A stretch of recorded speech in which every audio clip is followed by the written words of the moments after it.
निषाद जी के लिए आशीर्वाद मांगे। और निषाद यहाँ पे देखो, मेरे साथ बोलिए भारत माता की। अरे क्यों भाई, बुंदेलों की आवाज ऐसी होती है क्या? मेरे साथ दोनों हाथ उठाइए, उठाइए दोनों हाथ, विजय के संकल्प की मुट्ठी पीछे और प्रचंड आवाज से बोलिए भारत माता की, भारत माता की।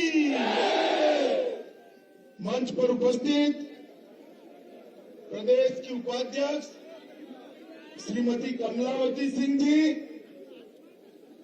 पिछड़ा वर्ग वित्त आयोग के अध्यक्ष और मेरे मित्र श्री बाबूराम निषाद जी, श्री संजय सिंह जी, हमीरपुर महोबा के सांसद भाई पुष्पेंद्र सिंह चंदेल जी, बांदा चित्रकूट के सांसद आर.के. सिंह पटेल जी, अध्यक्ष जिला पंचायत बांदा सुनील सिंह पटेल जी, श्री सुधीर सिंह जी, लवलेश सिंह जी, बाल मुकुंद शुक्ला जी, श्री जगराम सिंह जी, अखिलेश नाथ दीक्षित जी, और आज जिनको प्रचंड बहुमत से जिताने के लिए मैं आया हूं, हमारे तिंदवारी के लोकप्रिय प्रत्याशी रामकेश निषाद जी, और आज निषाद जी के समर्थन में आए हुए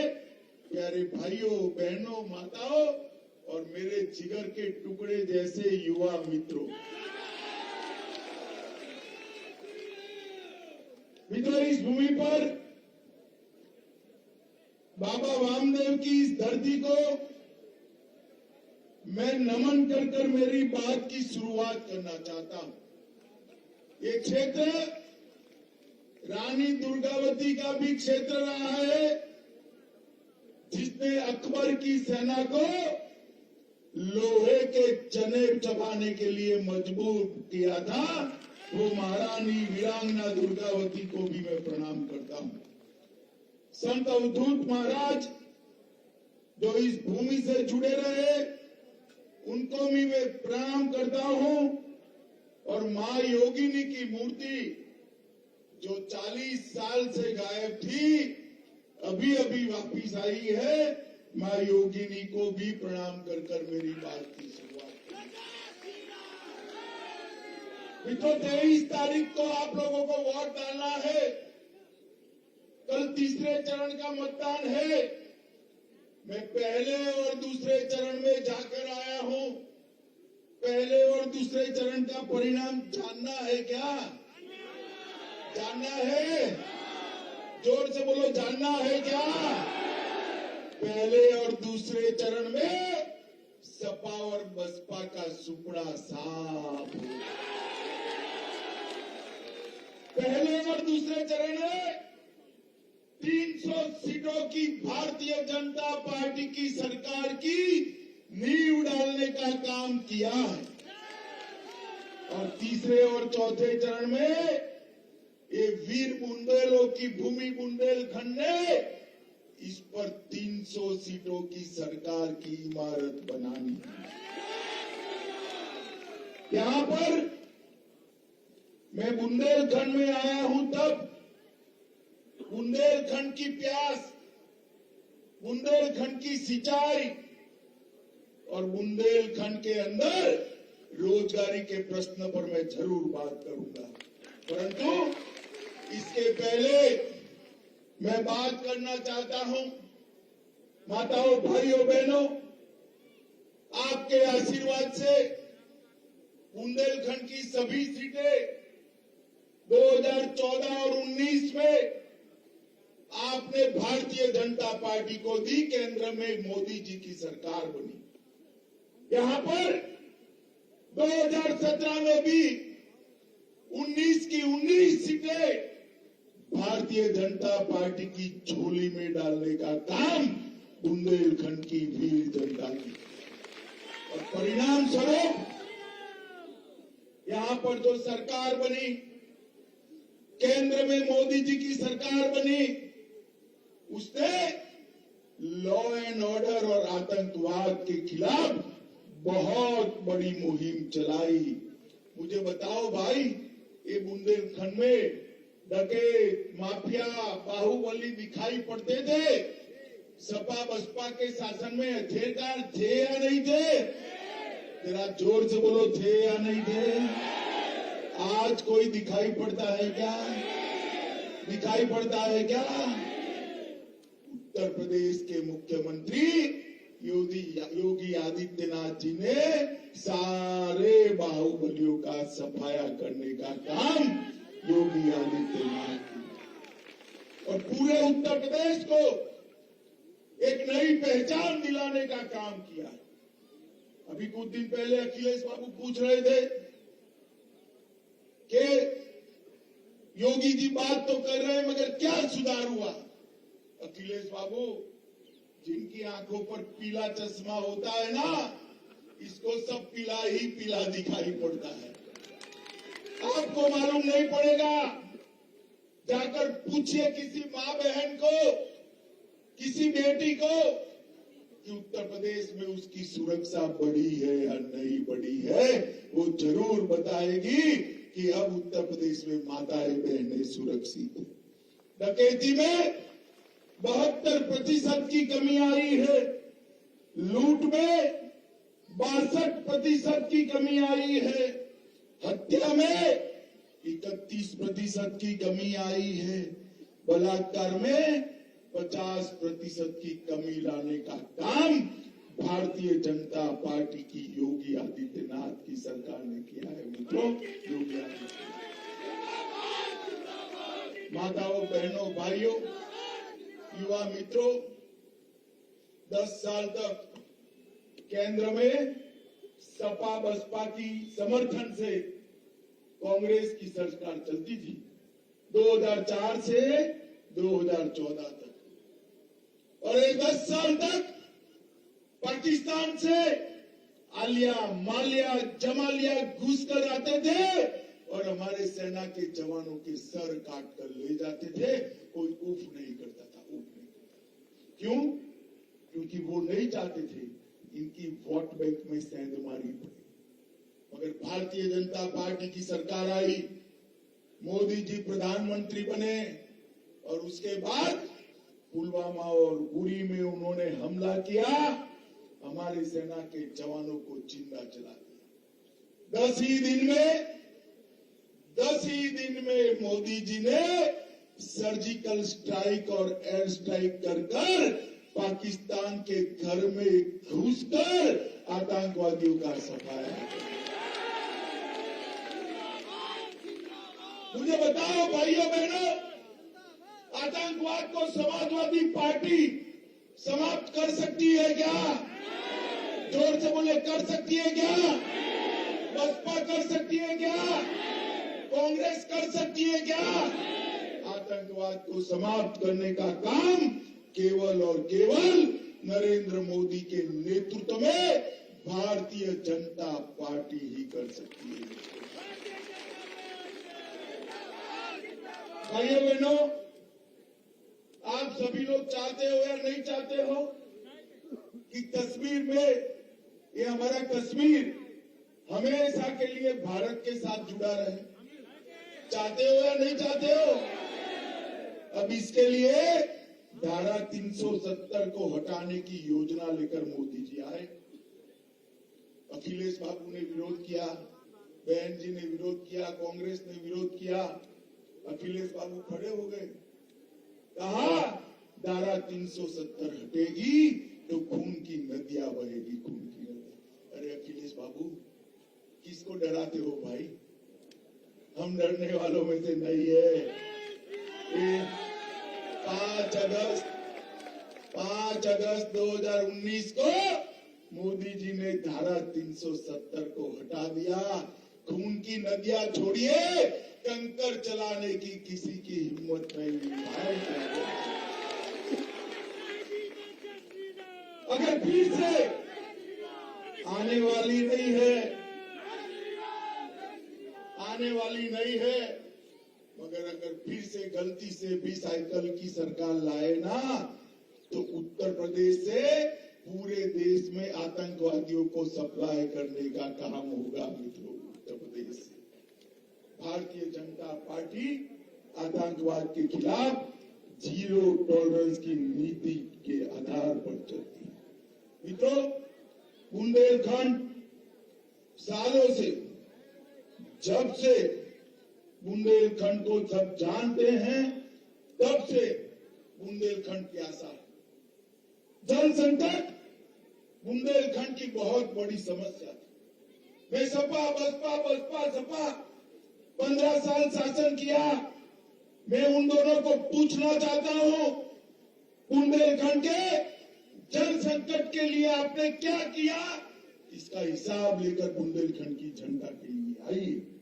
मित्रों, नरेंद्र मोदी जी की सरकार ने बुंदेलखंड को जल संकट के बचाने के लिए ढेर सारी योजनाएं लेकर आए थे। अखिलेश बाबू, आपके राज में तो 2000 किसान भूख से मर गए थे अकाल के कारण, मगर आपके पेट में कोई प्रकार का दर्द नहीं होता था। मित्रों, मैं आज कहना चाहता हूं, भारत इजराइल समझौते के तहत बुंदेलखंड में अनेक जल परियोजनाओं पर काम हो रहा है। बबीना विधानसभा में 2 करोड़ 39 लाख की लागत से एक चेक डैम का निर्माण किया। महोबा में अर्जुन सहायक परियोजना, रतौली बांध परियोजना, बावनी बंद परियोजना, चिल्ली स्प्रिंकलर सिंचाई परियोजना, ये 4 परियोजनाएं बुंदेलखंड के लिए नरेंद्र मोदी जी लेकर आए हैं। और उसके साथ साथ, ध्यान से सुनना भैया, उसके साथ साथ 44,000 करोड़ की लागत से केन बेतवा को छोड़कर 9 लाख हेक्टेयर सिंचाई होने वाली है। और ये मोदी जी है ना, जिस चीज का भूमि पूजन करते हैं उसी चीज का उद्घाटन वो खुद ही कर देते हैं। ये जो मैं योजनाएं बोलता हूं, उत्तर प्रदेश में 18 सिंचाई योजनाएं थी। खुद तो मेरे जन्म के पहले जवाहरलाल नेहरू उसका पत्थर रखकर गए थे, पूरी नहीं हुई थी। मोदी सरकार, योगी सरकार ने 5 साल में उसको पूरा करने का काम कर दिया। भाइयों बहनों, 5 साल में। और मैं आज बुंदेलखंड के युवाओं को कहना चाहता हूं कि एक बार केन बेतवा परियोजना समाप्त होने के बाद बुंदेलखंड को पीढ़ियों तक जल संकट से सामना नहीं करना पड़ेगा। केन बेतवा से 62 लाख लोगों को पेयजल मिलेगा। 103 मेगावाट हाइड्रो पावर मिलेगा और 27 मेगावाट सौर ऊर्जा मिलनी है। और मित्रों, इसका काम हमने शुरू कर दिया है। हम पूरे बुंदेलखंड में चिलचिलाती धूप आती है, इसका उपयोग कर बुंदेलखंड को सोलर ऊर्जा का हब बनाना चाहते हैं। मित्रों, झांसी में 600 मेगावाट क्षमता का अल्ट्रा मेगा प्लांट डाला है। 4000 मेगावाट की अलग अलग इकाइयां बुंदेलखंड में डालने का काम चल रहा है। नहरों पर सोलर पावर के रूफटॉप लगाकर नहरों में से भी सिंचाई का साथ साथ सोलर पावर जनरेट करने का काम चल रहा है। माताओं, बहनों, भाइयों, बुंदेलखंड के युवाओं के लिए मोदी जी बुंदेलखंड में एक डिफेंस कॉरिडोर लेकर आए। जनरल बिपिन रावत के नाम से Bipin Rawat defence industrial corridor का निर्माण भी हम समय पर पूरा करेंगे। चाहे बुंदेलखंड मध्य प्रदेश का हो या उत्तर प्रदेश का। ये अखिलेश और कांग्रेस के राज में, बहन जी के राज में यहाँ कट्टा बनता था, गोलियां बनती थी। सच है या नहीं भाई? बड़े बड़े डकैत हुए थे ना, मैं नाम देना नहीं चाहता, हुए थे या नहीं हुए थे? पहले जहां कट्टा और गोलियां बनती थी वहां गोला और मिसाइल्स बनाने का काम मोदी जी करने वाले। पहले कट्टा हमारे लोगों को डराने के लिए काम आता था, और यहां से जो मिसाइल्स बनेगी वो जब पाकिस्तान पर गिरेगी तब बुंदेलों की वीरता का परिचय पाकिस्तान को। यहां से जो गोला बनेगा पाकिस्तान की टैंकों के फुट चलते उड़ा देगा, तब जाकर मालूम पड़ेगा बुंदेलखंड का पानी कैसा होता है। ये परिवर्तन भारतीय जनता पार्टी की नरेंद्र मोदी सरकार लेकर आई।